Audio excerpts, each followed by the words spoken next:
राज्यातील रेशन दुकानात स्वस्त धान्य मिळेना, ई-पॉस मशीनमध्ये तांत्रिक बिघाड, 10 दिवसांपासून नागरिक धान्यापासून वंचित.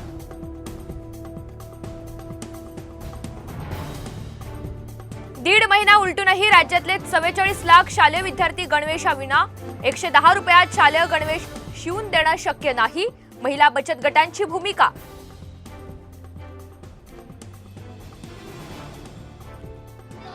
लोकसभेत राहुल गांधी यांची जात विचारल्यामुळे जालन्यासह राज्यभरात काँग्रेस आक्रमक. अनुराग ठाकूर यांनी माफी मागितली नाही तर आंदोलन तीव्र करण्याचा इशारा.